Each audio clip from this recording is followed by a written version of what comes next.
What's up, my horse lovers? It's the Horse Reactor here, and I am back for another reaction. And this time we are once again returning to Carly Kaser. This is Affirmed. We're finally on the last Triple Crown winner before American Pharaoh and Justify. Now, before I get to this one, I just want to say I saw the video of Swale they did. I thought it was a documentary, but it's not. It's a short music video. I will still react to that, but when I, get a chance. Maybe after a spectacular bid. So, yeah, we've learned about... Alright, now back to this one for a minute. Actually, for a while. We've learned about the first 10 Triple Crown winners. Now we're on the 11th. And it's Affirmed. Who knows, maybe Seattle Slew will be in this one. Like when he was in that match, right? I mean, those two races against Affirmed, as we saw in Seattle Slew's video. I don't know, we'll see. It's another long one. It's 9 minutes and 45 seconds. Hopefully no ads pop up again, because, they're annoying. So, anyways, let's just get to it in 3, 2, 1, play. We've moved about 10 miles now from Three Chimneys Farm to the famous Calumet Farm, like home of many champions. This looks like an We've office. come here to see Affirmed, the 11th Triple Crown champion. But the horse being led out right now is Alydar. Alydar. Never won the Triple Crown, but he's the only horse ever to have finished second in the Derby, the Preakness, and the Belmont, and he certainly belongs in our story because most people think that he would have been a Triple Crown champion had it not been for that one other horse. Affirmed. And there he is. It's appropriate that Affirmed and Alydar should be in adjacent stalls here at Calumet Farm, Why? as they are, because they certainly were always close together on the racetrack. Oh, yeah, that's the margins for sure. in the Classics were a length and a half in the Derby, a neck in the Preakness, and a head in the Belmont. You don't get any closer than that. Nope.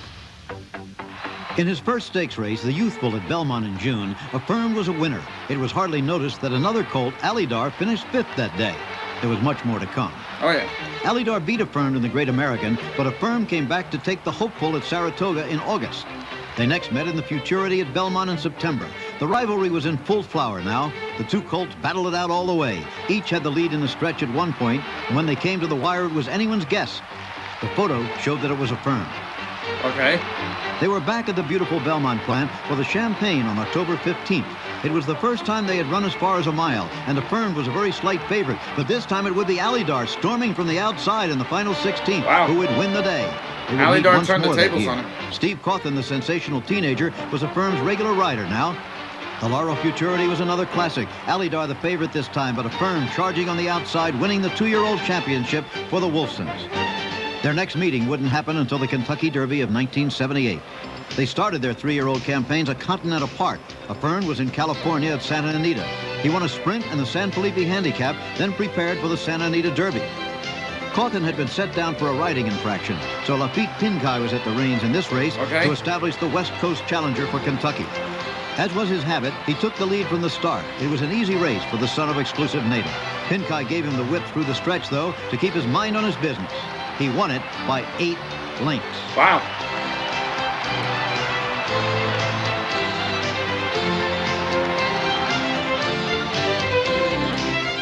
Meanwhile, Alydar had spent the winter in Florida at the magnificent old Hialeah course with trainer John Veach, who couldn't wait for his colt to get revenge on the West Coast star trained by Las Barrera. Alydar was carefully prepared for the Flamingo Stakes, and he didn't disappoint. They don't have that race anymore, Alydar ran away from his field as Affirmed did in California. The build-up to the Derby was the most dramatic in years, with not one favorite now, but 2. On the way to Louisville, Alydar won the Bluegrass at Keeneland by 13 lengths. The usual immense crowd was there, including Affirmed's owners. Affirmed was well placed throughout the race, 2nd at the quarter, 3rd at the half, and 6 furlong marks. Alydar started slowly, was still 8th of the 11 starters at 3/4 of a mile. But Sensitive Prince took the early lead and set a tremendous early pace, but neither Affirmed or Alydar were biting. Affirmed moved up on the turn, but Alydar this time waited too long to make his bid. Believe It took the lead briefly, but Affirmed took over in the stretch. Dave Johnson called the finish. Let's hear it. Stretch like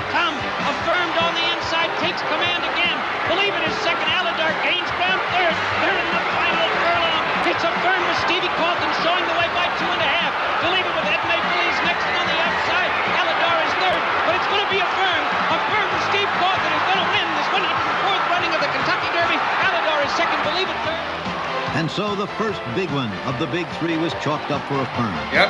Afterward, I asked Cawthon for his reaction. It was the week of the kid's 18th birthday. It's a tremendous feeling. I didn't realize how good it feels until after the race, but it's something else.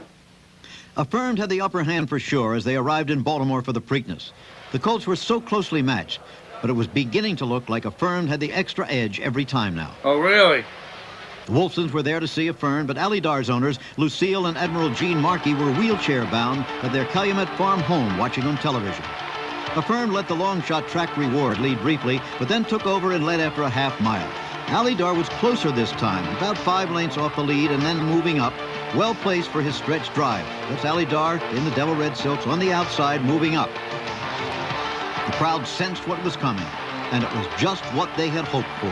Just Affirmed and Alidar. I mean, Affirmed and Alidar. That's literally what I just said. On the front. Flying down the stretch now, writing the story of racing's greatest rivalry with their footprints. Stride for stride, nearly head for head. And at the end, it was Affirmed again by a neck. Could they do it yet again in the Belmont? There seemed no reason not to. Yeah. There were 3 other horses in the race, but they were merely spear carriers on this day, extras to serve as background for the stars. Cawthon. John Beach had a new set of tactics for this race. He wouldn't let Affirmed get away to loaf on the lead, then pour it on in the stretch. This time, jockey George Velasquez would push the colt in the pink silks all the way, make him work for every inch. And at the end, well, who knows? Now he moved right up with Affirmed. It appeared that one of them had to give, as Affirmed stepped up the tempo. Alidar was right with him, though, and the crowd was so loud that it was difficult to hear the call as they raced in front of the stands. The two are heads apart, and Alidar's got a lead. Alidar put ahead in front, right in the middle Yeah, of the it is hard to hear the call It's a little Alidar bit. and Affirmed battling back along the inside. We'll test these two to the wire. Affirmed under a left-hand whip. Alidar on the outside driving. Affirmed and Alidar heads apart. Affirmed's got a nose in front as they come onto the wire. And Affirmed had won the Triple Crown by a total margin of less than 2 lengths. Alidar had become the first horse in history to finish second in all 3 of the classes.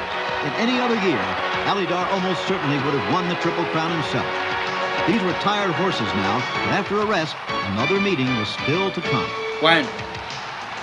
It was in the Travers at Saratoga, the summertime derby, they call it in upstate New York. No, they call it the Midsummer 50,000 Derby. people poured into the spa Not the for the great summertime day, derby. wondering if the 2 colts could put on yet another fine show.